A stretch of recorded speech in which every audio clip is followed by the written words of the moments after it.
Welcome back to the Elusive Tech Podcast. I'm Nick. This is Drew, Randy, and Nick. Hi, how are you guys? I'm well.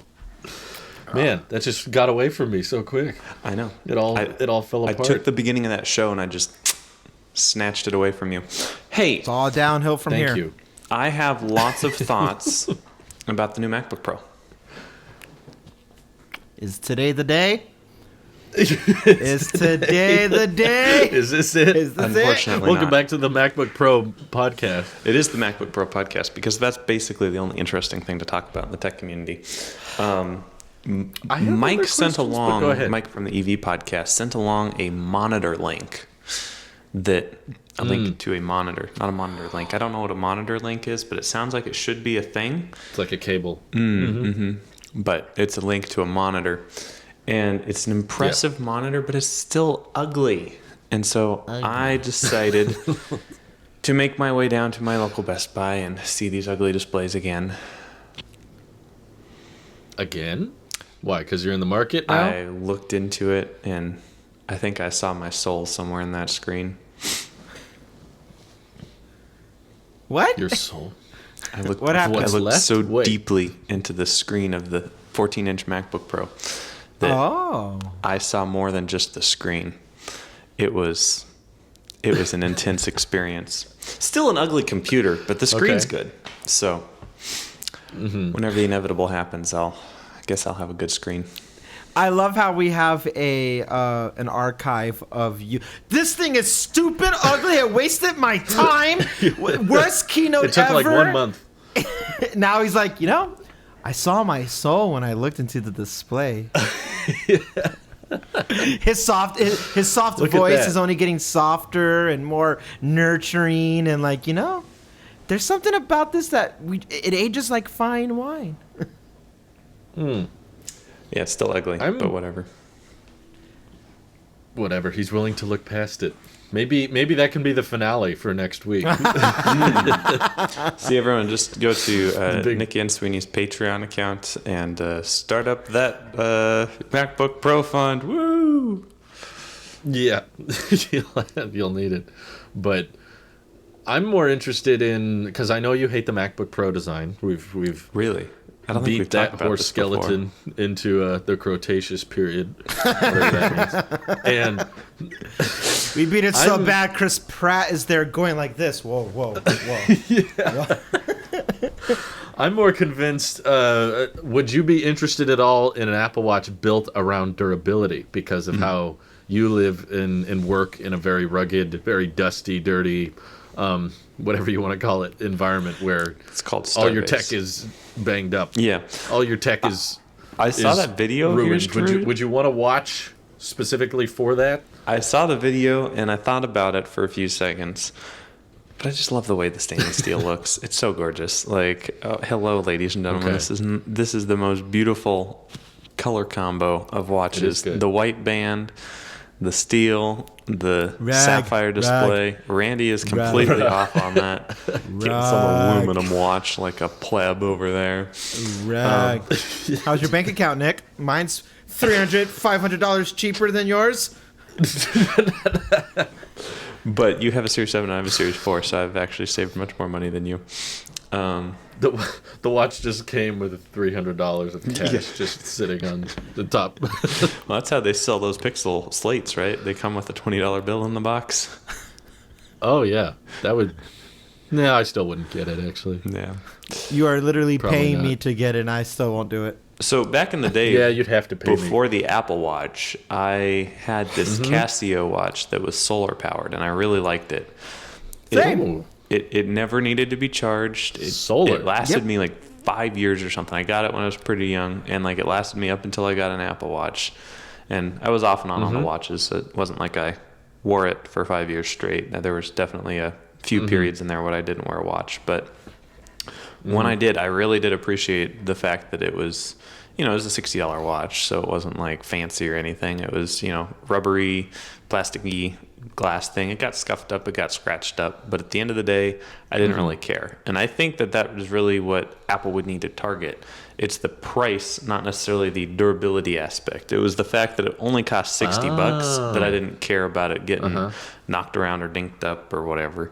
But if I bought the same watch That's for a good point. $500 or $300, I would feel a lot different about it. So I don't know. So they could bring back the sport. The sport watch is just a Series 0 with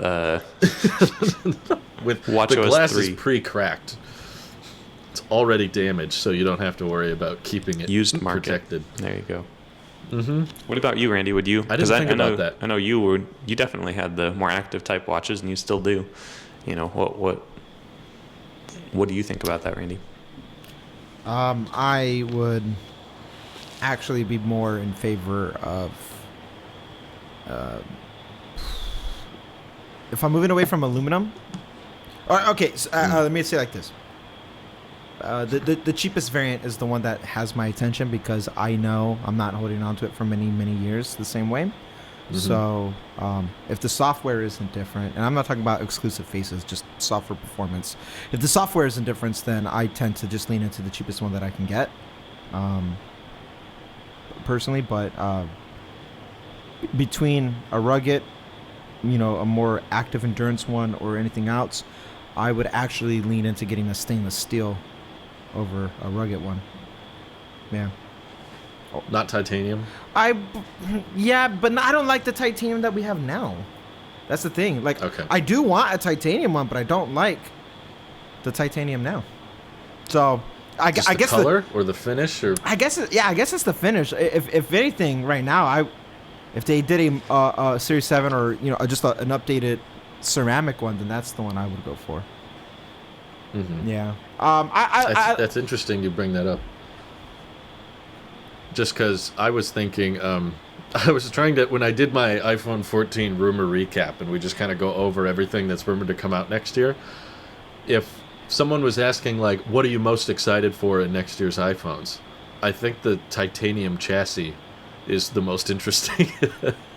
Everything else sounds boring to me. I don't care about the hole punch cameras. Yeah. I don't really care much about cinematic mode at a slightly higher resolution or frame rate. I mean, I'd appreciate it, but I'm not pumped about it. I don't believe the camera bump's going away, and I never liked the circular volume buttons. So of everything rumored, probably the titanium is the most interesting thing it has going for it, which is why I'm not getting one to keep, at least. Yeah. But what if that MacBook Pro is made out of titanium?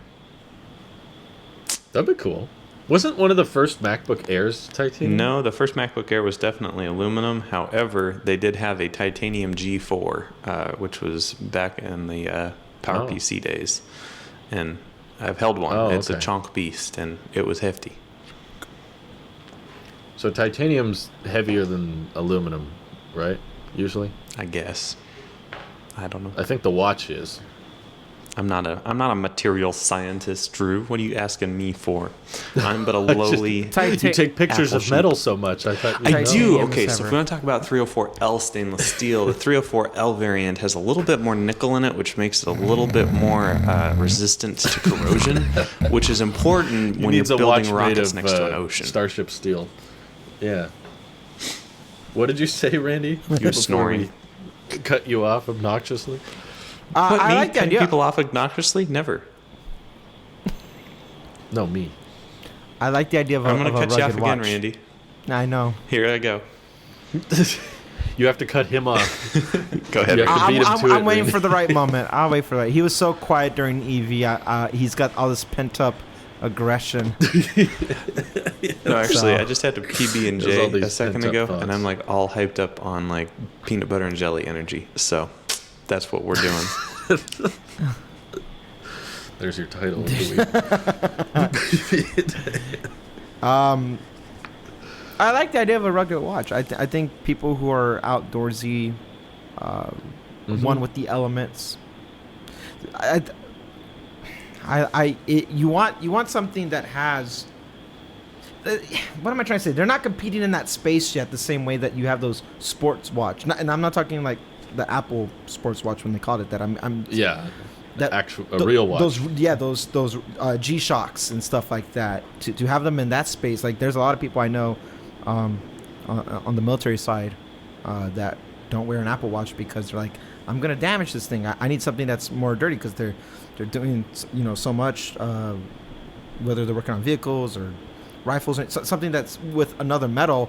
They don't want it to make contact with another metal. They want like either a rubber watch or something that's just it's not gonna conflict like that. So they don't wear Apple Watches for that reason. So if Apple moved into that space for the people who are the hands-on workers that do more of that type of stuff, and also obviously market to the outdoorsy, not have to worry about it getting damaged with sand, dirt, rocks, any type of brushing, or if you're at the beach or water and all that stuff, great too. But a lot of that stuff, I feel like it can meet the checks for the current aluminum watch. But to have like an actual sports one, an active one, call it like an active wear, that'd be really cool.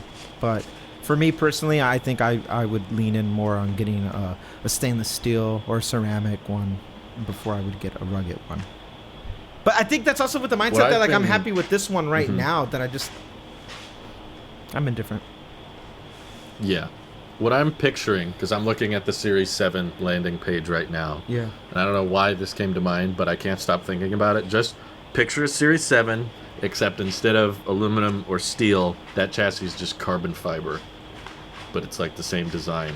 And just that like pattern alongside all around the edge, but you still got the big display. What's funny is on that video I got a lot of comments of people that are like, I do this kind of mountain biking, I do this kind of rock climbing, and the Apple Watch, my Apple Watch gets so scratched up, like it's so scratched, the display is so damaged. I don't think many people realize how much better the sapphire glass actually is. I mention it, but I really do mean it. Like, it ages super duper well, and all these comments are, I'm sure, people using aluminum Series 3s and Series 4s. And I picked up on it too. Like, those, even with mild use, will collect a lot of micro scratches and little noticeable nicks and cuts. And I don't see any on the steel. Like, even my wife's watch, that's like 4 years old now, almost 5 years old. Like, there's not a single imperfection on that glass, and it's something even Apple surprisingly talks little about. Like, they don't mention the sapphire glass much anymore, and they talked about the thickness of the glass on the Series 7, improving the crack resistance, but for the most part, they don't really bring it up, and I think it's very underrated. Like, if I could get the sapphire on the aluminum, I'd be much more inclined to just stick with the aluminum model. But yeah, it's really that sapphire that made me want to upgrade. So if they found a way to bring that to a cheaper watch, or just that carbon fiber chassis look, I think would be dope. That's funny. Just imagining I'm what on that would look like. I'm on the same mindset as you, but on the opposite side. It's the reason why I don't upgrade. It's just because I don't want to spend that much for it, but I solely want to upgrade because of the sapphire glass. For you, it's like, I want the sapphire glass, and if they made a cheaper one, I would go with the cheaper one. And I'm like, well, I'm over here like, I'm always so close. If they didn't do a green watch this year, I would have gotten a stainless steel Series 7. Oh. Yeah. Yeah, that's true. That color had your money the second I saw it. I was like, there's Randy's color. He has to get that one now. I have to, and I'm so happy no question. I did. I love this watch. It's a great watch. I just want a carbon fiber Apple Watch now. That's so cool. Now you've given me the bug. Now I'm like, man. Picture the carbon fiber chassis with that like black Velcro sport loop. It would be so cool, but durable looking and feeling. You wouldn't be worried about the little micro things, the steel or the aluminum. And it would be lighter over time. Because carbon fiber is lighter. Yeah, carbon fiber is pretty dang light. Mm-hmm. So that would feel pretty weightless on your wrist. Maybe. I think I have the heaviest watch ever made, by Apple at least, not ever, but. Yeah, there's some thick boys out there. Big. I notice it. I notice it. The steel is quite hefty, which is, I guess, what the titanium's for. Do you think if they went with that for Series 8, you would upgrade? Forget everything you just said about, like, nah, I'm good. No. Oh, okay. I mean, I want one as in, like, it would be perfect for the lineup. I don't actually, like, I don't live a rugged lifestyle. Yeah. I like the idea of it, though, because I feel like the Apple Watch has already peaked and kind of reached all of its maximum potential. So they got to go in new directions. And hearing these rumors from multiple sources claiming that, Apple wants to do a more durable, rugged version, but they're still saying it's separate from the Series 8. They're not talking about the Series 8 having a big emphasis on durability. They're Separate like, no, the same way the 8. SE is separate. Yeah, there will be an 8, and there will be an SE, and then there will be a rugged, durable model. And if it's going to be separate, and it's meant for a more active lifestyle. I think Nick brought up a good point, though, that the reason people don't care about their watches is if they're really cheap. So if they were trying to make a more affordable version that was just uglier but more durable, that would probably do pretty well. People would be like, okay, this thing can get all scratched up. I don't think ugly would correlate with it being cheap, more so than just maybe they won't put all the sensors in the chassis. They won't put all the... But so then at that point, it's like, are you... If it's a sports thing, you would think you like, okay, well, at least, tell me for a smartwatch, like, how's my heart rate or what have you for exercises. But like now it's like, what are you going to take away? You're going to take away the blood oxygen. You're going to take away the compass. Yeah, okay. At that point. We'll take away something that's not out yet. Take away something that's not out yet. It won't. The Series 8 will be the health sensor upgrade, but the rugged watch won't have it. It'll have, I think it's rumored to have body temperature checking. Oh, thermal stuff? Wow, man. Or yeah, but maybe they'll do the blood pressure monitoring thing. I don't know. They'll stuff the Series 8. It'll just be the pretty watch with lots of health features. Yeah. But the other one will just have the basics. Because I feel like rock climbers would appreciate the blood oxygen stuff. They use it more than I do, that's for sure. Mine is... I have never once found that information useful or... helpful. It's always the exact same thing. It's always like, yeah, it's just 100% 21 minutes ago. Thanks, Apple. Glad you're checking on me. Great. They'll make it... I should just turn that off. They'll make the watch be like that plastic they had on the 5C or the AirPods, and ooh, that's a cheap. They're cheap kind of watch. Yeah. They're kind of plastic, honestly. I would love that for multiple reasons. Number one, I love the white ceramic watch. I almost bought one a few weeks ago. Oh, that's right. I miss. And so I would love like an AirPods cool. case white Apple Watch that wasn't $1,000-something dollars. $900. That's a good price then. $900. Now, someone reached out to me on Twitter after we did that episode, and they're like, "Hey, you want to buy mine?" And I'm like, "Yeah, how much?" And he's like, $1,200. And I was like, "No, thank you." So thank you. Have a nice day. Anyway, yeah, that's a lot for it was a Series 5. It was in good condition and stuff, but anyway, yeah, if they could do like a still, I don't know, $99 Apple Watch, like, ooh, dang, that would be a really good price point. Like, that's cheap. Ion X Glass. You'd have to take out a lot. Yeah, maybe skip the speaker, skip the taptic feedback on the digital crown. Like, not all day battery. Wow. I'm sorry, what, Randy? Ugh. Not all day battery. I think like that battery, it would need to at least keep. be the bare minimum, 18 hours or whatever they advertise. Maybe skimp out on blood oxygen level. Like, it would be marketed to kids. No ECG. It would be like the 5C of devices. Like, all the marketing would be like, maybe have more in colors than just white. It doesn't even pair to your phone. It just has tells a no little Apple coin Pay. battery like an AirTag. Yeah. It's just an AirTag on a leather strap. That's what it is for $99. It doesn't tell the time. Track your kids down. Doesn't tell the time. But no, wouldn't that be kind of cool? Like a real cheap, like almost kid marketed. Interesting. I think that's going to be their marketing ploy for that price point. But it would be, given the Series 3 is $200, I have a hard time believing they could get to $100 I think with a new watch. Well, so Well, we all know they could. Well, do they want to? I mean, do they want to? I guess. Yeah, that's the question. But if they did they could sell reused it basically for free. all the Series 3 displays. They reused the Series 3 chip. Lord knows that thing's been needing an upgrade for so long. But oh well, this is a $100 watch. That's what you get. And use like a really cheap case. I think people would complain less. Skip some of the fancy features like the taptic feedback, the speaker, make it as thin as possible, real small, compact. Like I think some people, and maybe even skip like some of the blood features, like, skip blood oxygen level, maybe just a basic heart rate, no ECG, obviously. Like they could make a charge with lightning. Oh no. No cell You're describing option. the worst Apple Watch concept I could ever think of. If you replace the Series 3 with a plastic version of it, and you're saying they should just make a watch that's not. They a should smart just make a watch. Casio watch. There you go.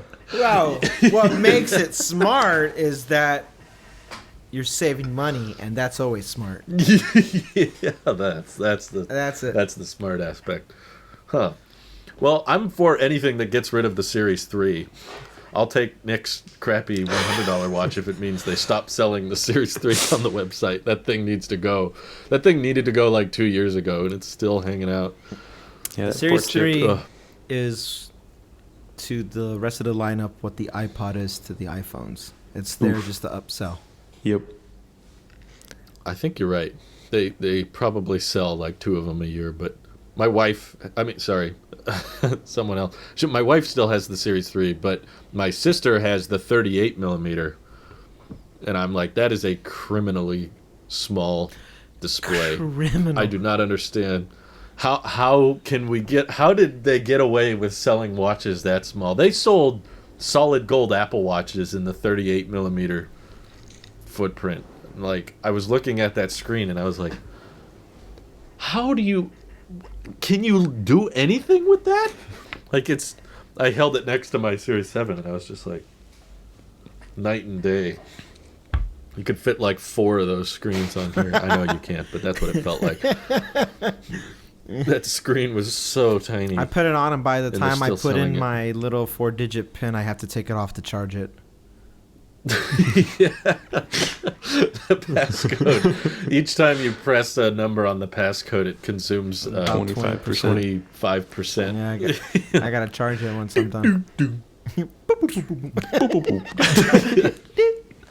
That'd be funny if the watch made that noise. Huh. I don't know. Why do you think the Apple Watch Series 3 is still $200? There's no way in heck it's worth that much. Like, at that price point, no one should buy the Series 3 Apple Watch. You can go find a Series 4 used or even a Series 5 That's at the that point. price point. Like, Yeah, that's the point. That's that luxury why tax haven't they thing. dropped that price more / To prove a point. come up with Nick's crappy plastic Apple Watch idea? Yeah, they're doing Probably because the SE costs a little. They can't sell the SE for $200 is my theory, because the display is too nice or something, and they want to be able to say the Apple Watch starts at $199. They like Yes, that. I agree tagline. with that. But they'll showcase the $1,000 watches on the Twitter ads, like this steel Series 7 with this giant display, starting at $199. and then by the time you get the one you want, it's $1,200. You know,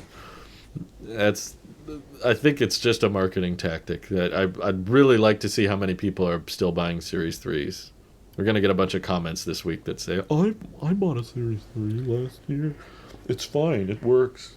Hey, it is fine. No. It does work, but it's not worth $200. No, It's worth- I would not buy a new one. It's worth $100 in a plastic case with no speaker and no haptic engine. Like, I'd pick one up if I was walking on the sidewalk and I saw one just sitting there unlocked. I'd be like, oh, okay. Or if someone... And it has to be unlocked. Oh, all right. Yeah. He picks it up and there's a pin and he's like, yeah. He said, puts it back down. 000. Yep, I'm in.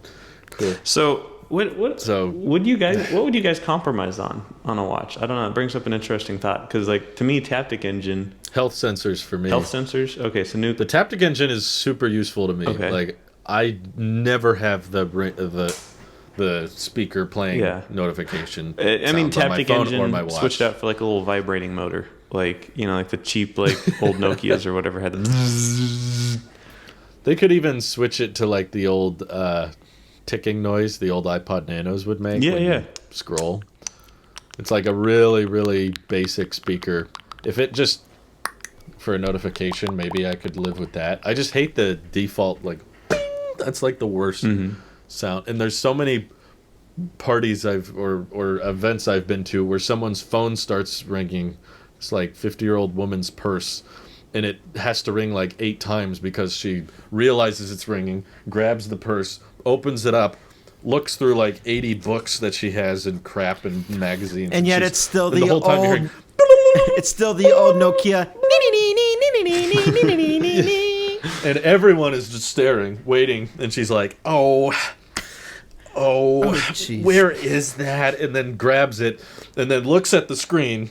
And looks for the decline button, which isn't there because it says slide to answer, and she doesn't know you just press the side button. So she like tries to figure out what to do and looks for the silent switch, which has always been in the exact same spot, but she looks at the wrong side, the top and the bottom, and then it's always the last place she looks, and then switches it to silent. But it's already rang for like. But by 40 then you already get minutes the text message that whole... follows it. Ding! And it has that, and it just holds out that part. Yeah. And you're just sitting over there. And someone's giving a eulogy this whole time. Internally, your blood is boiling. Always. That's happened in my life so many times that I've just never. My phone is always on silent. My watch is always on silent. I'm like, don't play noise. I just want a little engine that taps me so I can chat. Little Taptic engine. Yeah. So you want to keep the Taptic without... engine? Would you take a lesser quality Taptic engine on your wrist for the sake of price, or is that a core feature? You could get by with a really basic one. I think they probably don't need to be as good as the one they put in. What about a flat glass display instead of a curved 3D glass or 2.5D glass? Yeah, if you're trying to go cheap, it probably would help to go flat, kind of bulky. I think battery life is the one thing they shouldn't compromise on, just because everyone's already annoyed with current Apple Watch battery. Like that's been the same since the first gen, and it's never changed, and everyone still wants more. But I could live without the ECG. I could live without blood oxygen checking. I could probably live without the heart rate monitor. I frankly don't even use that very much.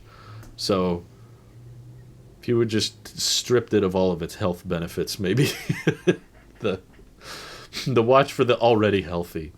You don't need to monitor all your activities. You're fine. The only time I've ever got the heart monitor to tell me anything was last year when I was really nervous.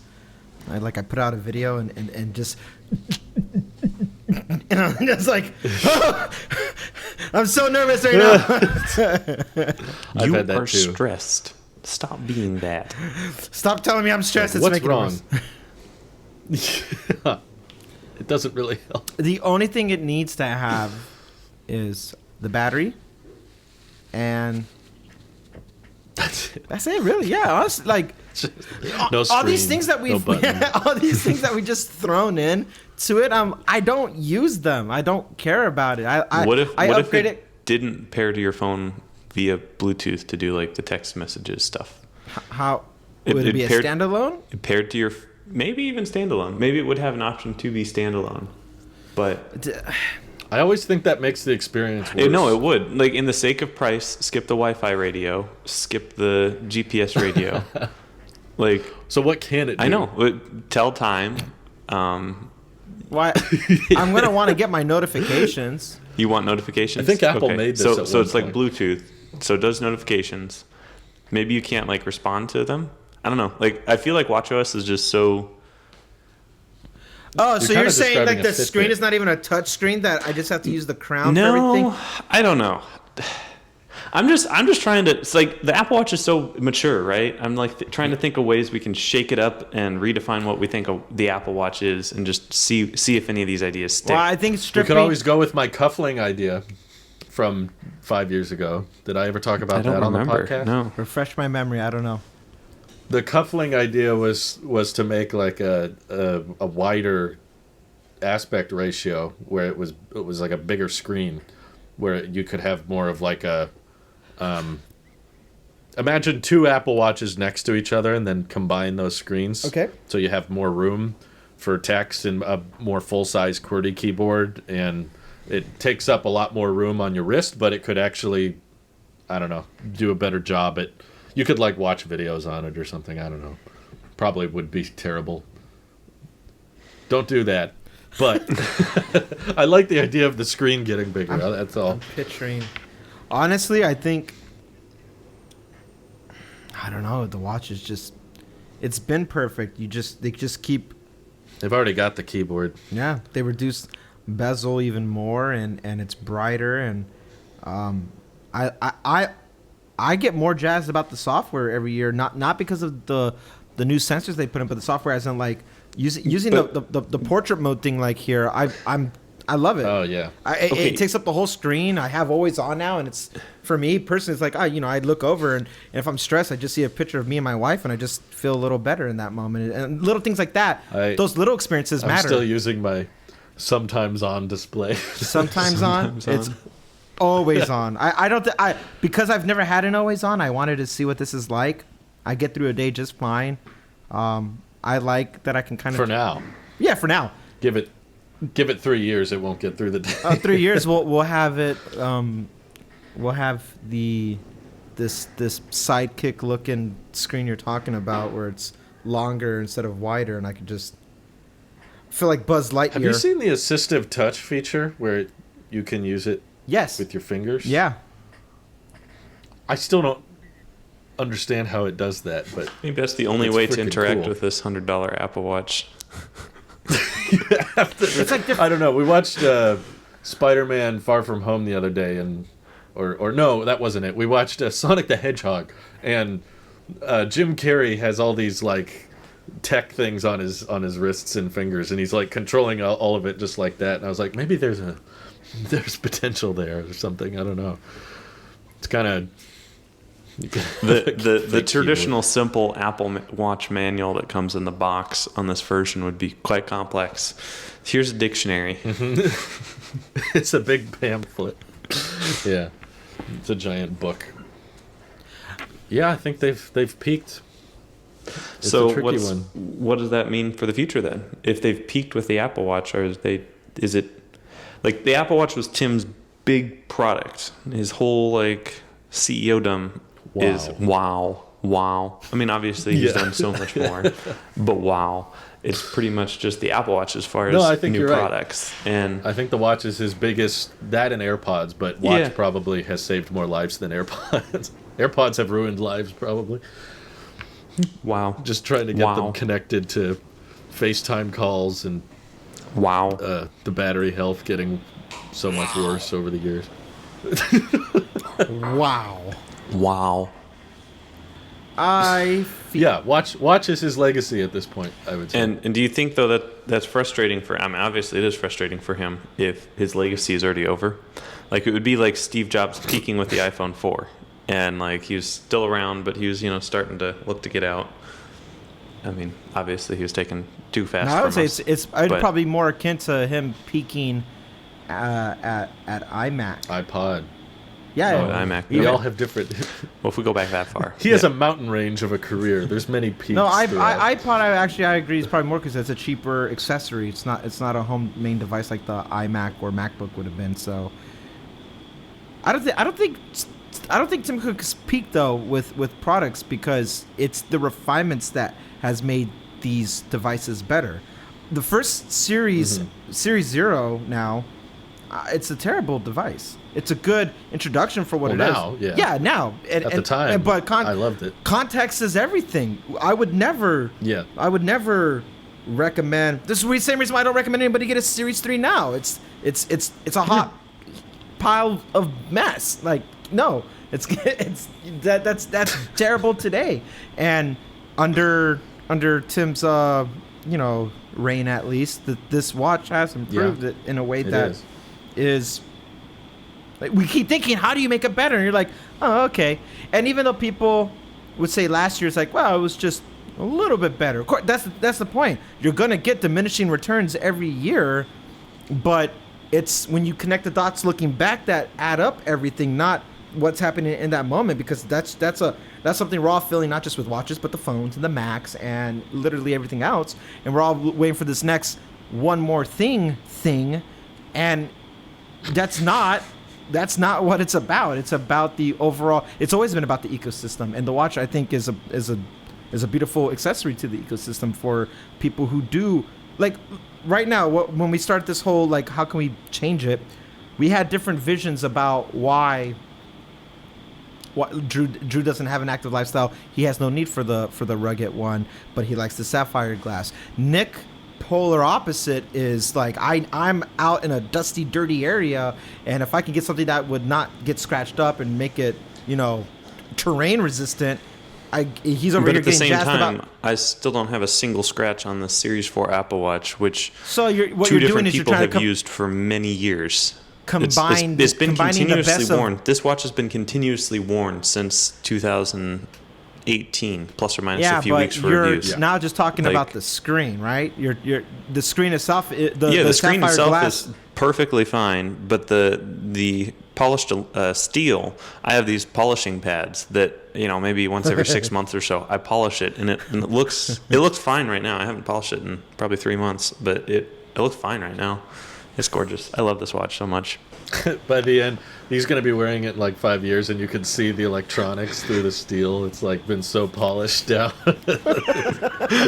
Still works great, guys. Still works great. It's Series great. 11 There's has nothing left. nothing on the Series 4. That's kind of a cool idea. A glass chassis. sapphire glass Imagine- chassis. Ooh. Yeah, there's a seam where the glass meets the metal. Imagine if there was no seam and it was just a completely round. Ooh. That'd be really expensive. It's got to be beautiful inside and out. This is true. I would totally that like one. that. I would Oh, like when that. it's when it that stupid concept phone with the wraparound display, and how it was basically useless except for the charging animation, where it like did the wave thing as the juice filled up the battery. Do that on a watch, because you don't hold a watch; you just strap it to your wrist. So having the pixels go all the way around it, I think, would make more sense on a wearable than they would a phone. Because cases, and you hold Yeah. the phone and you drop the phone, it doesn't work as well there. That's how I felt about the curved display thing. I was like, doesn't work as well on a phone, but on a watch, I could see it, and that's what they've done, and it looks great. I love it. Yeah. I still look at it too much. Last night I was just testing it. I held it exactly 90 degrees away from where the screen's up, and I moved it over to this face, and Yeah, the wraparound. and I start moving it, and I'm like, I can see 6, 7, and 5 perfectly at this angle. Yeah, I can see where it it's works. at. It's cool. It's just, it doesn't need to be making sense. It's just like, all right, here's your gimmick. It's cool. Because through all That's not that, a you, practical you still feature. have your notification between the 12 and the 1, or like I have like do not disturb right now, and it's red if it's not. So it's cool. The whole thing is cool.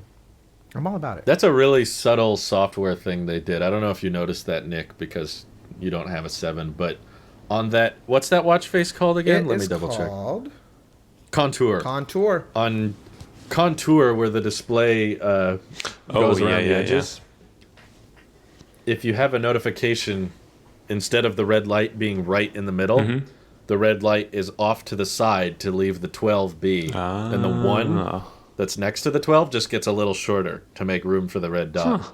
I saw that when I first tried the watch face, and I was like, huh, That's cool. I didn't think of that. I'm sending you a. You can't really move the 12 around. Oh, you found a screenshot of it? I just took a screenshot of mine. Oh, yeah. Yeah, that shows it. So right now Clever. I have do not disturb on, but when that's off, it would just be a red dot. Yeah. It's clever. That's clever, but it's I not appreciate symmetrical. little details like that. And that hurts my head. Well, imagine if it was, though. Imagine if the notification was where the 12 is. Yeah. It still isn't symmetrical, though. Like the Cybertruck. Like the Cybertruck. I know that sounds like it's. There's a big chunk windshield wiper on one side, but not the other. So, I have to be honest with you guys, since we're nearing the end of our lives, no, the year. We're all gonna die, but I've come dangerously close to buying AirPods Max several times over the past few weeks. Dude, no way. For the exact reason I'm experiencing right now, just because I'm kind of annoyed and frustrated by this whole AirPods battery health thing. Like, there's no way around it, you know? Like, we will buy these headphones, and they will slowly die within... It's not even that long, you know? These AirPods Pro, for one, I replaced one of them and the case like a year ago. And I'm already at the point where the talk time does not get me through a whole day of podcasting. Yeah. And I was talking about, like, oh yeah, I'll wait for AirPods Pro 2 next year with the speaker and the probably improved battery life. And now there's talk saying that the design will be updated. So I'm like, okay, I'll wait for AirPods Pro 2. But even then, I'm still thinking to myself, like, well, I'm going to buy those, and then they're going to not work after a year of use, and the cycle life is going to be so low that if I use them for podcasting and these calls, it's just, why bother, you know? Like, so I like the idea of having, you know, in the ecosystem, wireless headphones by Apple that, you know, support the easy pairing, and I like the transparency mode and active noise cancellation, and the batteries on AirPods Max are way bigger. Yeah. So they will degrade, but substantially slower than all of these individual buds, and that's just kind of a fundamental flaw with that design. But I also really hate AirPods Max. They suck in so many ways. But this is quite the revelation. I resisted. Yeah, Drew, I have The price, the port, the case. But Drew, with the AirPods, like, Max, I totally agree with that. Like, I have that problem all the time, being too close for comfort to buying those, and they're so old and they're so outdated. It is sad. That's why they were outdated the day they launched.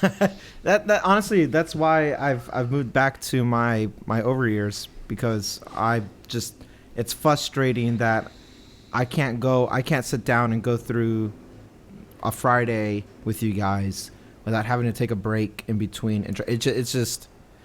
It's a bit aggravating. It's perfect for I'm out running errands, I'm doing this and that. Great for all that stuff. But when it's time to sit down and work, I don't know. It's just, it's a design flaw about how small they are. In one sense, it's perfect because they're cute and small, and they're seamless, and they're not distracting. But that comes at a price, especially when you're on a FaceTime call, or you want noise cancellation or transparency on. That all comes at a price. So I have to turn all that off, and I'm not even using its full features at this point. So how much of a pro is it a pro if I don't get to use it? And it was just easier for me to just switch back to my over ears that are lossless. I'm fine that it's cable. It has a cable on it and it's plugged in. At least these get the job done in that sense. But honestly, the lightning for the Max ruins it for me. First and foremost, in a very, very close second right underneath, $550. Heck no. And the wired option is included on top of that. Yes. It's like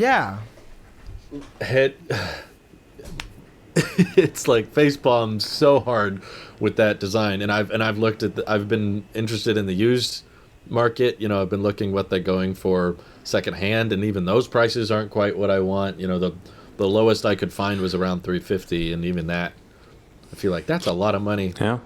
For something with a lightning port. Yeah. Yeah. At least with the iPhone, you're getting a great camera and screen display and all this other stuff that comes with it. Yeah. It's like, and you can charge via MagSafe on iPhone. You don't even have to use Lightning. Yeah. It's an option. Yeah, you can just ignore Lightning, pretend it's not there. It's very easy to ignore Lightning on my AirPods Pro, on my iPhone. I can just But you can't avoid it. On AirPods Max, you have to use it. Yeah. There's no other way. What color would you get? And I even found some dock. Oh, probably space gray. I don't love most of the colors. I guess the blue looks kind of nice. Yeah. You saw a dock? I saw a dock on Amazon that, like, you put in a magnetic thing in the lightning port, and then you drop it on this stand, and it just charges when it's in the stand. But it had no reviews, so I was a little hesitant. Is this on Amazon? I was like, yeah. I just looked up AirPods Max charging dock, and there was only one that actually did what I was looking for. All the rest are just like, it will hold them. No, I'm not looking for that. Charging dock, not dock. I want to just drop it and have it charged so I don't have to touch a lightning cable. But just to test that one product with no reviews, I would have to buy a pair of AirPods Max, probably secondhand, because I don't want to pay the $550. Or on Amazon, sometimes it's $470, $450, and I'm like, that's still so much. And because of the FaceTime bug on Mac, where it freaks out every time you do OBS and a FaceTime call simultaneously, I'm talking to Nic and Randy, for those who don't know, via my iPad, which doesn't have the headphone jack. So even if I wanted to fall back on my old over ears that I haven't used for probably, you just get the USB-C to headphone jack adapter, Drew. The thing is, those headphones are not comfortable. Like, I've worn those. Sorry, the company that sent them to me. Thank you for sending them to me, but I don't like how they feel. They are just, I'll wear them for a few minutes, and then I notice the soreness on the top of my head. I have very poofy hair, so whenever I put on a pair of headphones that doesn't have that comfortable headband. AirPods Max were, after the Surface headphones, after the Boses I've tried, like, they were the most comfortable over-ears I've ever tried. Yeah. So I like that headband design. I like the way they look. I'll throw that on the record, because it's not that I hate everything. It's just they missed the mark on very important points. But the reason I'm still talking about it over a year later is because I love the sound quality. I love the transparency mode. I love the digital crown. Yes. That's wonderful, and they're super comfortable. I like the design of the pads themselves, and the magnetic cuffs that come out. It's so right and so wrong all at once. Basically, I want to stumble upon AirPods Max. I think I want to, like, see one on the side of the road, and just... Drew, what is it about you and finding technology on the side of the road? It's coming close to Christmas. He's hoping for a miracle. This is all signaling for Christmas presents. I see. No, that's not. That's wants AirPods Max for Christmas, ladies and gentlemen. That's what he just said. And a ceramic Apple Watch. Unlocked. Even that's what I want. Even then, I would still be mad. I'd have to use Lightning. So I want for Christmas. I don't want AirPods Max. I want Apple to fix AirPods Max. That's my Christmas wish. Because I'm not against spending, $500, $600 on headphones. They just have to be good. They have to get everything right. If I'm spending that kind of money, it's because they're perfect and they're going to last a really, really long time. It feels like AirPods Max has that same issue that what happened with the original HomePod. That it just... Yeah, that's how I feel. It's very first HomePod-esque. Yeah. It was good in quality design, but you missed some, what I would think is some pretty critical elements about the experience. And like, now we're at a point where Apple, when it comes to the audio side, really boasts about their lossless stuff now with Apple Music, and how great their Apple MacBook Pro speakers are, and everything with sound and stuff like that. The HomePod Max is not capable of doing a lot of those things. It has the great tech of being with transparency and ANC, but I don't know if that's enough. Not for $550. It's not. It's really not. The fact that we have to sit here and we have to, like, bargain, be like, listen, well, maybe if you drop the price, like, it shouldn't be like that. Like, if you're gonna $550 means it needs to be perfect. At least use the right port. Stop it with this Lightning nonsense. That's disrespectful. I know. That case, the strap case, that's the only way it can get updates. It has to be there's no way of actually turning it off. You just put it in and set it down. That's stupid. That's just dumb. Not only is it a bad case, it's a necessary case. It's a necessary case that's terrible. What's it protecting from? It's all. Yeah, it doesn't really. stop anything. I dropped my AirPods Pro last night when I got out of my car, and it went it went everywhere. It's like, no! And immediately, had this been my phone or an AirPods Max, I'd be screwed. So, they need to fix it. I can't, Drew, in good conscience, I cannot recommend that you at any point with any price point, you cannot. Oh, gotcha. You cannot get the AirPods Max, not this gen. I not only can I not recommend it, I forbid everybody on this panel from now Nick's gonna do it out of spite. You can't do it. You gotta. I'm gonna do it tell just Apple, out of spite. Listen, if you're not gonna buy a Series 7 or a MacBook Pro right now for your own, you gotta tell Apple no with your money. And everyone listen to this podcast, you do what you want. I don't really care. But no, this is financial advice, Randy. This is financial. Every week we have financial advice. It's so close to being okay, and it's bad. The execution is bad. So no. We need the permanent lightning to USB-C adapter that someone opens AirPods Max and solders in. Yes. And the fact that you have to buy that cable additionally to that's not okay. Look at us. Some Apple sheep we are. We have our limits. And I would be so Randy. much. We have our principles and our limits. We do. I'd be so much more hopeful if there was talk about, this is what they're planning for the next AirPods Max. But all we got was Apple is currently not planning any new versions of AirPods Max. And I was like, really? How often do you hear that? They talk about the AR headset. They're like, oh, yeah, no, the first one's next year, then there's another one coming after that, and I know about the second generation one. Also, Apple glasses are coming out. They're going to be $500. And there's a foldable coming. Then there's a foldable. We know all about this foldable. What about new headphones of some kind? Oh, we don't know. No. Probably nothing. Do you think nothing planned? Do you think absolutely zero changes? Do you think Apple's falling into like a little bit of a pattern here? Will they'll announce something and then never touch it again? Like, oh, I don't know, the touch bar. Oh, I don't know, like AirPods Max, HomePod, normal sized.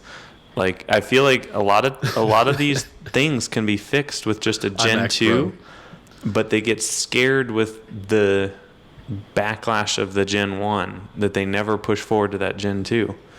And it's the second gen that would fix everything. Like, how many podcasts have we made to Apple how to fix the AirPods Max? Simply lower the price by like a lot, and then make it Qi charging and maybe an on-off switch and make a better case, or like we had our list. Same with the HomePod. Like it was just too expensive. Like it sounds great. It would be nice to pair with Bluetooth. And it's still not a thing. Whatever. I guess Apple's gonna be stubborn about that. Like maybe in a future update it'll support. Probably Bluetooth. not. And same with the touch bar. It's like they announced it. They get all the backlash from all of the pros. Who are like, oh, I need the function keys, and there's so much potential with the touch bar that Apple just let slide, and no one jumped on the bandwagon because Apple never pushed to the Gen 2. I'm still sour about that. Can you tell? They demoed the touch bar with beat making. Yeah, like a Logic. DJ was up there. And I was sitting there like, I'll watch this. Okay, let's see. You have my attention. And look at this. Wow. Only possible with a touch bar. And they're doing their thing, and I'm just the Final Cut timeline thing. Yeah. And I'm like, well, I thought it was cool. It is cool, but they never pushed it, and so I don't know. I'm wondering if this is starting to be a trend with the past 3 or 4 devices that we just mentioned here. These features. You know what it is? What? This is the most cliche answer ever. It's the lack of Steve Jobs. Ooh. Because Steve had the mentality of, yep, this is the Check future. That on your bingo cards. You're gonna learn to like it. I don't say that all the time, but this is one of those instances where it's like Steve didn't care about the backlash. He didn't care about PR. He didn't care about the media. He was just like, I'm convinced this is the way, so you're all gonna like it and get used to it. So I need you to sell me on this the way Elon has sold me on the yoke. No, I'm not. This is what it's going to be. It's going to be the yoke. Oh, okay. Sorry, Elon. And Sorry for questioning your infinite wisdom. I need that type of conviction behind these products. And Apple doesn't have that anymore because they are trying to, look good, and they want to feel like they listen, and that's a good and bad thing, like for the people who wanted the Magic Keyboard to come back and they didn't like the butterfly keys, and for the people who wanted the Legacy I/O, they do feel listened. So that's catering to a demographic that used to be ignored. But I feel like the Steve era was more like, no, this is it. We're committed to the new port, the new standard, the new look. A good example was how like so many phones had physical keyboards before the iPhone, and that was just a Do you remember thing. the backlash that people had when they first got the OG iPhone, the soft keyboard? All the professionals were like, I can't type out my emails. It's terrible. Everyone's like, there's not a real keyboard. I remember there being ads from different phone companies that were bragging about how they still had a real keyboard. It's like, what if Apple got cold feet then? Did not budge on that. What if they pulled the touch bar and went back to, and the iPhone 3G has the full-sized function keys that you're used to. Just function. Nothing else. But my thing about the touch bar is it was never the standard. It was an upgrade. Neither was the iPhone. The iPhone never had a hard keyboard. Okay. I'll push back on Randy here and say this is one of the things we're talking about when we say Apple didn't try hard enough. If they would have pushed Touch Bar as the standard, which we were talking about doing, I remember doing the concept videos of MacBook Air now with Touch Bar and 12-inch MacBook with the Touch Bar, and like if they had pushed it and sold, I was advocating for years, make a separate detached keyboard that has a touch bar on it that I can use with my iMac. If you pitched it as the standard, adoption probably would have been much better. It kind of like USB-C, people, because that didn't work. Yeah, they should have. I we're totally still give that to Apple. This port I about 3 years ago should have been USB-C. It's still not. I agree that Steve had less cares, is what we'll call it, instead of the other word. I've less cares to give about the industry because of a grander vision of like this just makes more sense. And if the execution on Apple's part about making this migration, we saw them try to pull a radical change 2015 and 2016 with USB-C touch bar, and they butterfly keys right, and we saw them do something that was like, yeah, this makes sense. Had this been the old guard, including old CEO, that makes sense of something radical that's in the pipeline, and it's also thin, and it's elegant, and it's light. It has all the same bells and whistles. Revolutionary would be thrown there for the campaign. But at no point was that ever a standard, and the stuff that they did make standard year after year felt like lawsuit after lawsuit. Something happened. And Apple won't say it, so I'll say, they're a bit, their ego and everything, they're bruised by it. And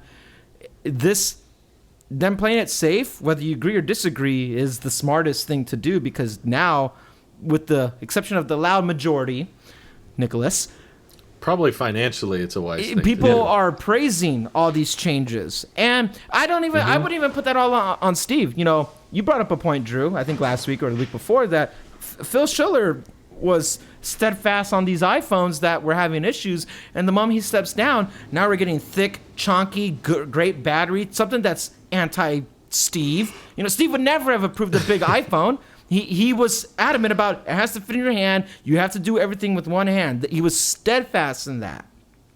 It increased with the iPhone 5 that it's still one-hand usage, but he didn't want to. So not everything was right, and this is an example where I would just say that Touch Bar was never a standard. It was only an upgrade, and that really ticked off people who are completely indifferent. Like, listen, I just need to get into Final Cut. I just need to do this, that. They don't care about that stuff, and they're like, all right, well, it's an upgrade. It's not a standard. And what was a standard failed. USB-C failed as a only port. The butterfly keyboard failed. This thin, elegant design failed. People are like, these batteries are trash. Now we're getting thick, chunky scissor keyboards, all these different ports, and everyone's happy. And again, me personally, I'm indifferent because I've never had a touch bar, so I can't miss what I never had. And the laptop today is closed, so I'm not even looking at it. So it's like, all right, it is what it is. But it's just one of those things where I don't think we can't.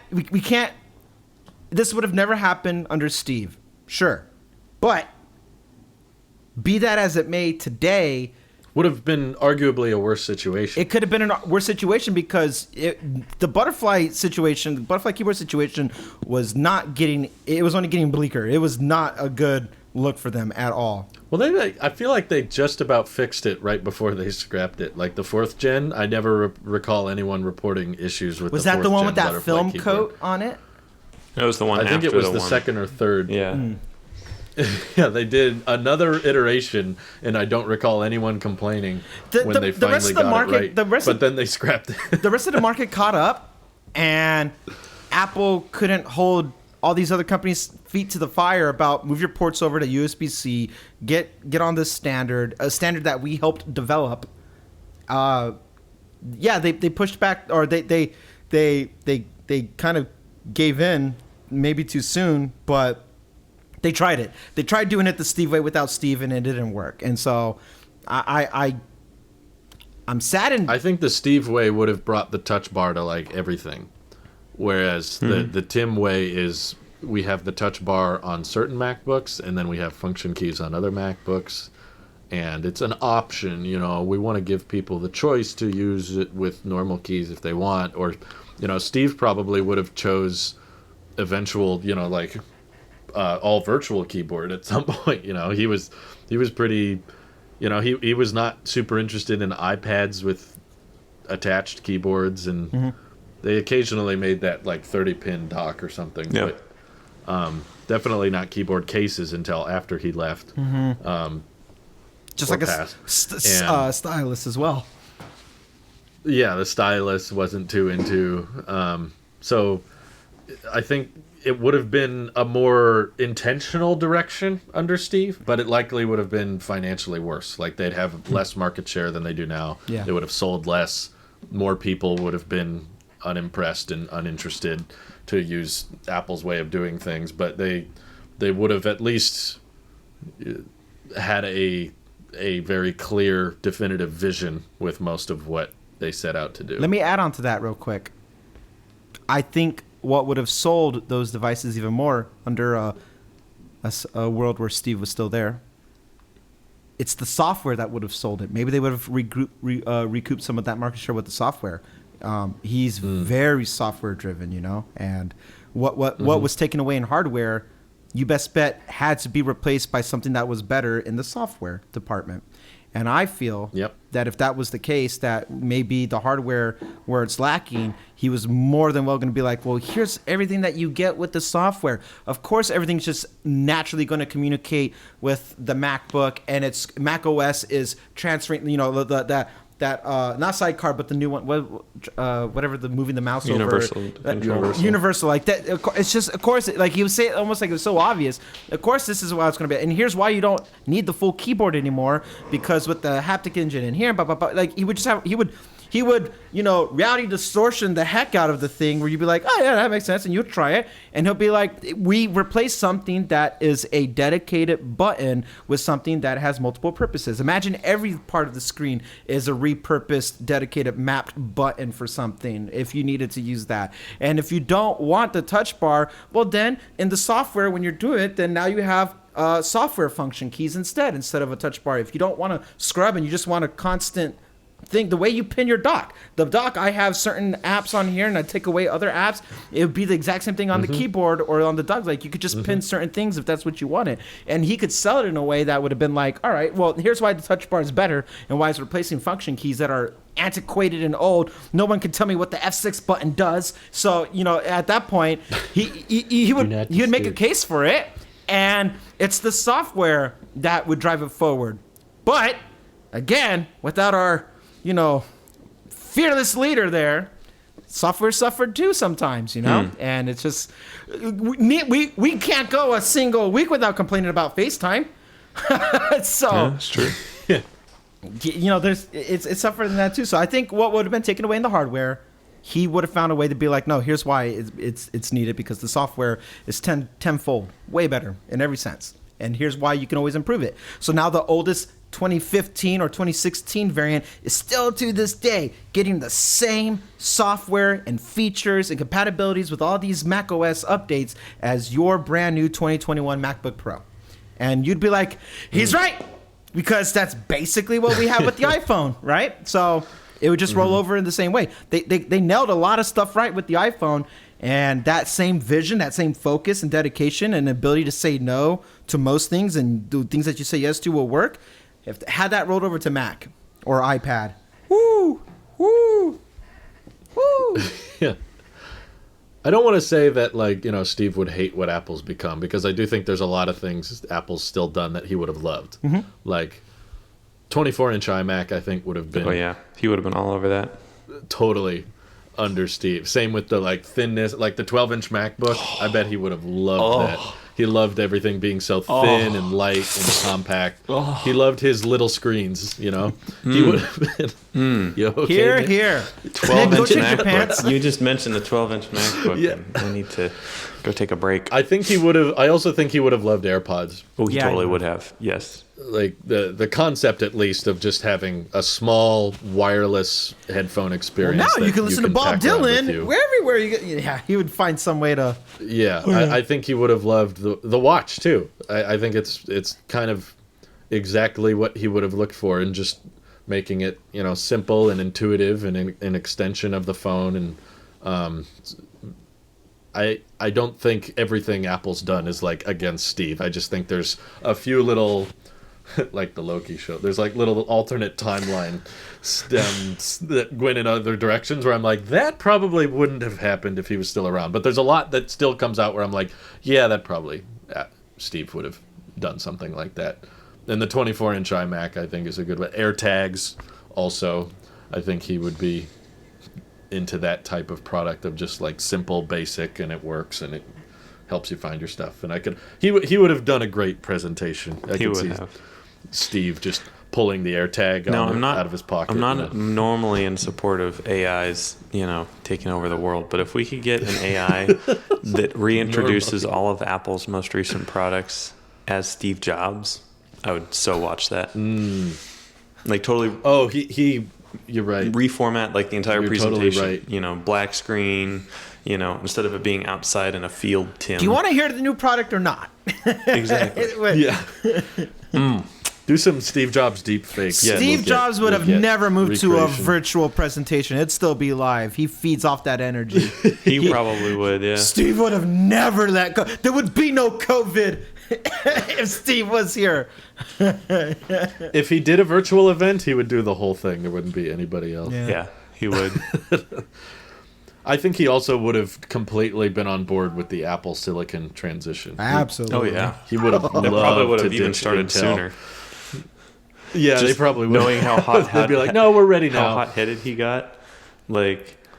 Oh, yeah. When was it, 2017, that Intel was like, yeah, sorry, Apple, our next-gen processors aren't ready yet, so you have to wait a year for your MacBook Pro. That would have been the moment where Steve would have been just like, okay, slap an A10 in there. We're doing this. Yeah. The 12-inch MacBook would have been the first Apple Silicon Mac. They would have, whatever the best iPad CPU of the time, they would have just swap that over, and it would be missing half the software most Macs. It wouldn't have Rosetta.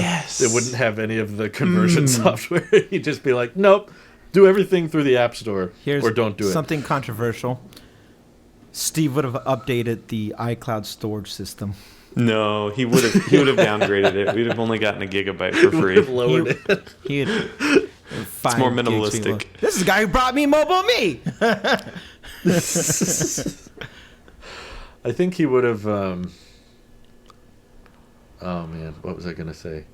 Oh, he probably would have less iPads than we currently have. Yeah. In terms of sizes and variations. Honestly, would he even have done a big one? like he loved 9.7 inches I don't so think much. so. I think we. It has to be the size of a paper. That's exactly. what he said. I don't think he would have.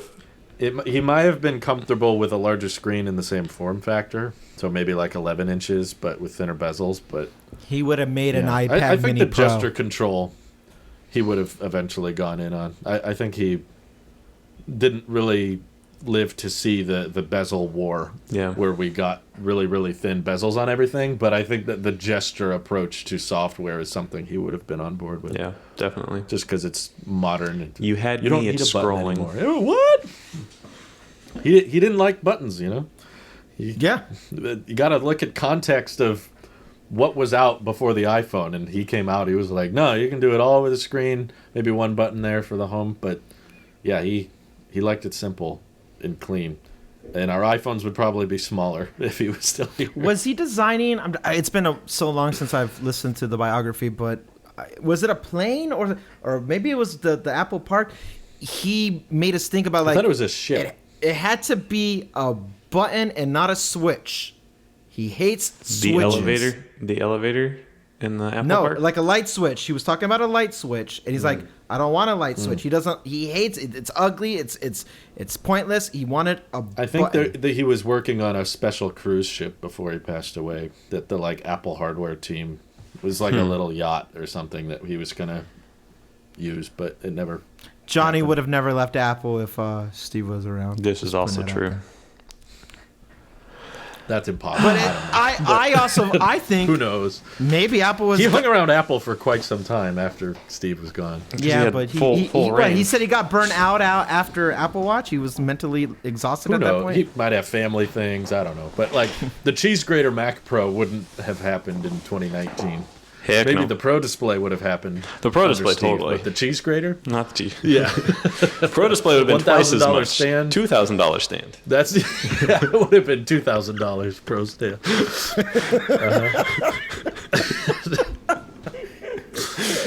But people wouldn't have laughed, you know. People would have been like, "Oh wow, what a great deal!" There wouldn't have been that gasp in the crowd as what's his face said, $999. Steve would have came up with Apple Bank. He would have liked Apple would Pay and have. expanded it from there. He would have been like, "All right, here's Really? yeah." Well, he would have I have a listened to our feeling he wouldn't show have and been- loved our show, and He would have hired us. Of We course, we yeah. would be consultants of Apple. If Steve was Steve here. would live with me. Steve's he were my here. dad. I think El Presidente, okay. I have the feeling he wouldn't have been as into the services as Tim is. Yeah, I think you're right. Just like the arcade and the TV Plus stuff, I feel like he would have I don't know that part. You're right. been more into hardware. I agree. I don't know about the arcade and stuff like that, but he was darn proud of iBooks, and he knew like when it's iTunes. and iTunes. iTunes changed the internet. There are certain services he was like, no, this is it, and Apple Music would have definitely still happened. I think he would have had. Yeah, I think you're right. He liked that idea of all the music in one place. Yeah. And Apple Music is like the epitome of that. It's like now you don't even have the.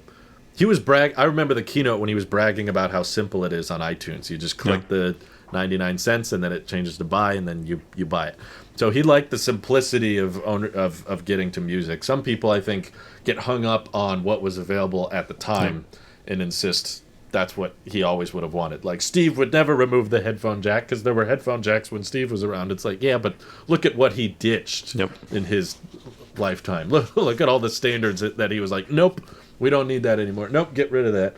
And it was often not the popular choice. Right. It was like he was really into the iMac and the Macintosh when it was not Apple's bread and butter. That was not what was selling. And Ditching he was like, floppy. I don't care. It's what I want. I mean, okay, so boomer talk here now. I remember the transition from floppy to CD-ROM, and everybody was just losing their mind. And there were companies that had spent like millions of dollars on floppy disks for storage. They had warehouses full of floppy disks. He was so. Anybody with a brain, like obviously we can all say looking back, but it's like there was a limit of how much the floppy can store and save. It was just it was a hardware limitation, and the CD at the time, substantial amount of more data that you can read and write to.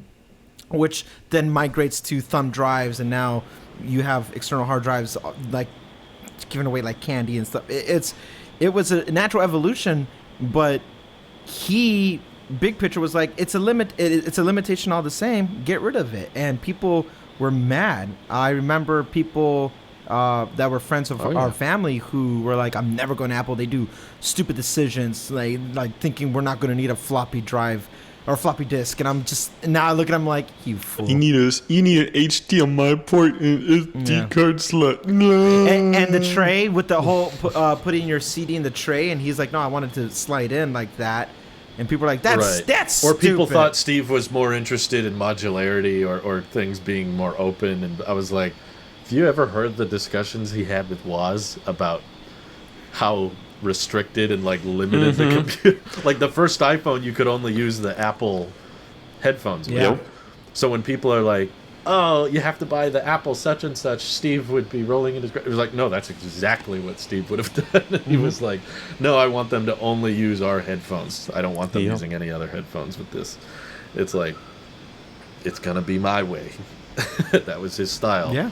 And it was not inherently right or wrong. It was just, that was him. That was his personality. That's the way he built stuff, and that's the reason a lot of tech is the way it is because of the way he had a vision towards it. So major part of history, but it's interesting to think about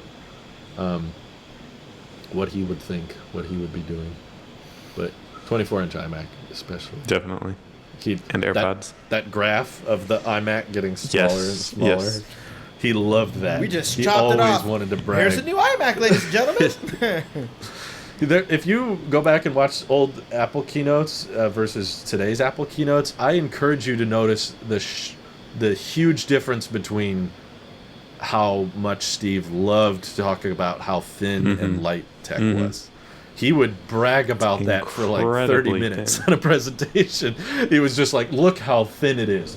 This is really small. Here's our competitor. Look how small it is. Nowadays, you don't hear any smartphone development going like, look how thin we made it. It's like, I think that's why Steve would actually have gotten more on board with services, because at the time, context, everything was thick, chunky, bulky, and beige. And this guy was like, you had to sell on aesthetic. Like, this thing is thin and beautiful and because there was nothing else like it at the time. Now everybody has it. He wouldn't be talking about thin and beautiful now.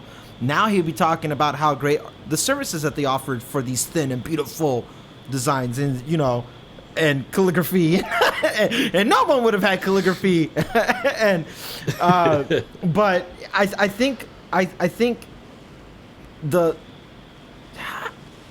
can only speculate as an observer of seeing both sides of these keynotes now, that when it's your own baby and the pride that you put into it because you have a clear vision of what you created and why, very lucky to even have that opportunity in the first place. He knew what he wanted. You can't say anything to change my mind. We could talk about semantics about how to get there, and we could talk about that path, but this is where the, technology and art intersection and that whole spiel, like that was, you're not changing his mind on that. So he's up there selling this thing for the art when all these engineers and coders and developers, and now they didn't really care, but then now you kind of have to care about that stuff, and because he had a point. And when you're the one up there preaching your life's work, you can't help but be captivated. To whereas now your successor, it is a different atmosphere. They're not pushing all this stuff. They're like, okay, we've made these great things. We're really proud of them. And I do believe that they are proud of everything that they've done, even with all the flaws.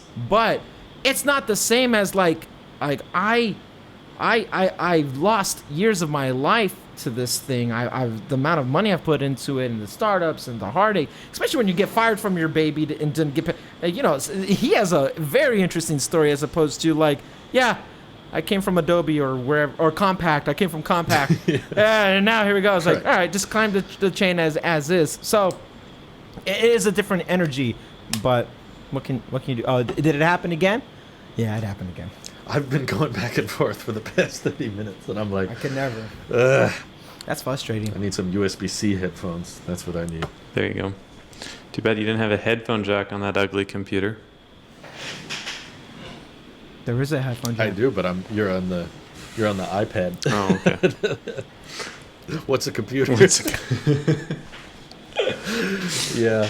No, if the actual included cable with AirPods Max supported audio, I could just use the included charge cable to plug into the iPad. But it don't do that. It don't do that. It just works. Steve Jobs would have never If let Steve Justin were Long go to a Intel commercial. This is true. That's true. He would have killed that little girl. What's a computer? He would have never approved that, and he would I have think they Justin should Long. hire him again. I think it'd be funny if Yeah. he did all these Intel and Huawei commercials, and then he just came back. He's like, "Hey, I'm an actor. I will take The biggest paycheck paycheck from anyone. I just need to Hello, get I'm a paid. Mac, Like they got and PC I like guy. money. And I like money. There's no way Apple can afford Jennifer Aniston, but not Justin Long. Totally. I mean, come on. And Tom Hanks and Some I washed wanna- up yeah, has they've got been Tom as Hanks. opposed to Jennifer Aniston. Yeah. that's funny. Steve Carell probably charged $10 million an episode for the morning show. Think about Tom Hanks. My goodness. Oh yeah, he's taking. What's funny is he keeps showing up in Apple shows, but he openly like dissed them. Yeah. He was like, "I'm really sad that it has to go on TV Plus. There's a noticeable loss in quality." 1 year later, so Finch is coming out on TV Plus. He's like, "Well, Apple's got money. I'll take the Yeah. money." Yeah. Like, yeah. You got. You're an actor. You got You to. can't be too picky. Yeah. Man. true. Anyway. Well, this was a I fun haven't episode. paid for TV Plus, but Me neither. I kind of want to, though. I kind of secretly want to. Believe me, you don't want wait to. for a free trial. It's Are you on? painful. Oh, because you have the I thing. have you to have the have Apple 4 one. terabytes of storage, so I have to pay for TV Plus, Arcade Plus, and Nothing's so worth on it How right much now. storage are you at right now? So let's check. Probably like 2.6 terabytes would be my guess. Family wide. I was thinking it's like 2.1. I need 4 terabytes. I know that would suck. I would probably just purge if it's that point. 2001 We're at gigs. 2.5 terabytes used to 4 terabytes, so whatever. Are you still using TV Plus? I can't recall the last show that I watched on TV Plus, but I guess Ted Probably Lasso. Ted Lasso. Yeah, Ted Lasso. We So, got not really. I want to give a quick shout out. I'm scared to touch anything and close it. We had a fan last week comment about how to fix the iCloud Photos thing about freeing up storage. Yeah. About having multiple libraries, and you can go into preference and tell which library you want synced to all the devices, and one can stay local on your computer. Oh man, all the difference in the world. I'm thinking, can I even downsize to a 5 gig plan now and just pay 99 cents or whatever it is? Not 5 gig, I'm sorry, 50 gig, and pay 99 cents for whatever the thing is. I might. I don't think so, but I might. But that was good advice. And Think so, of all that. huh? I could downgrade, but I don't know what I would do with all that money. I That's could go, $24 a year. I could go to Chipotle or something. I could get a McDouble. What would I do with so much cash? I can't. Maybe I'd reserve a Roadster or something. Yeah, if the storage anxiety of looking at my iCloud though has greatly diminished. Now the new thing I'm trying to tackle is my messages, my iMessages. It's out of control. Oh yeah. And my Are you biggest okay if I just? I don't know what happens if I delete a bunch of our group chat stuff. It- I've have it? tried. Okay, because the biggest culprit is our group chat, and I go in and I clear it out after it's like, okay, we I don't need to look at this anymore, and I'll delete these files. Okay, it gets rid of it locally, but it's still in the cloud. So if I go to every device and I still delete it, it's We need to all delete it. no, I don't know. It's just all in existence. It's just there. So I don't know.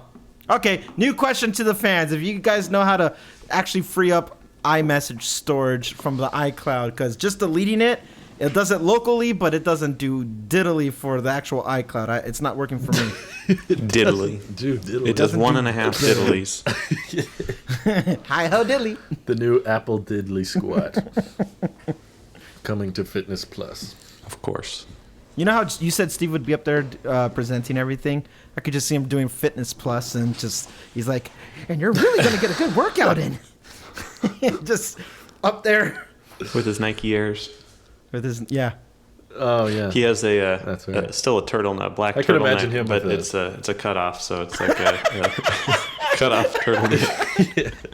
And his sweatband, really minimal. With an Apple logo. Headband. Yeah. Yeah. Oh my gosh. No, it's an Apple sock. Socks. Apple sock, yeah. It's an Apple sock material. Miss you, Steve. We do miss you, Steve.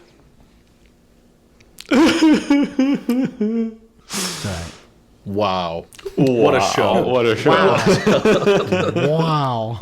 Wow. Whoever takes over after Jim has some big shoes to fill. Wow. Do that again, Randy. Do that again.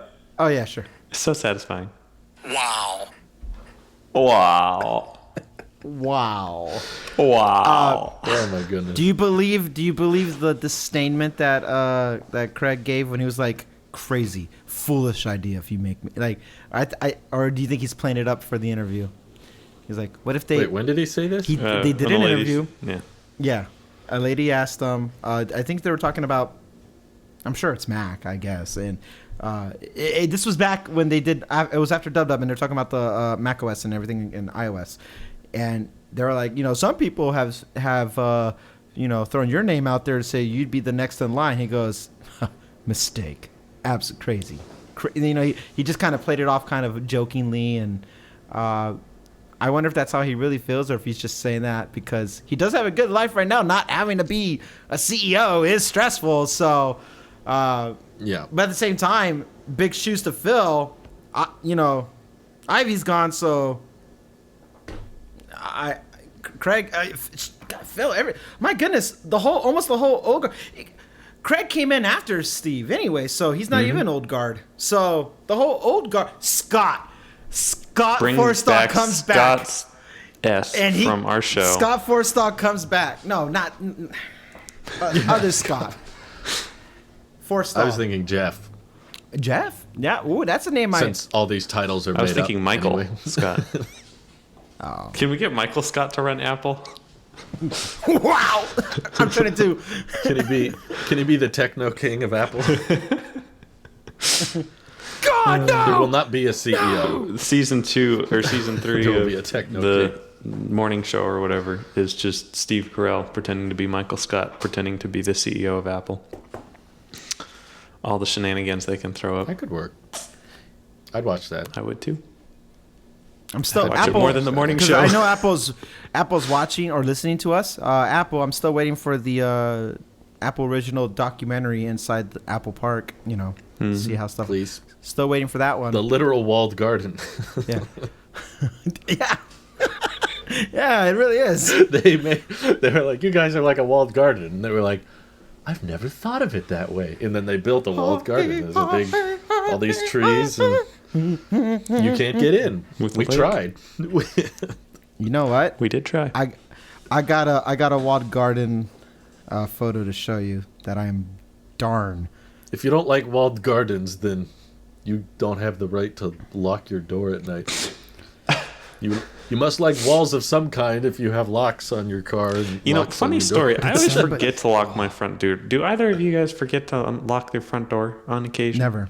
Never. Okay. Y'all are good about that. I have 4 locks. Most mornings when I walk out the door, I'm like, this is unlocked still. I should have died. Why am I still here? I should have died. Wow. I should have died.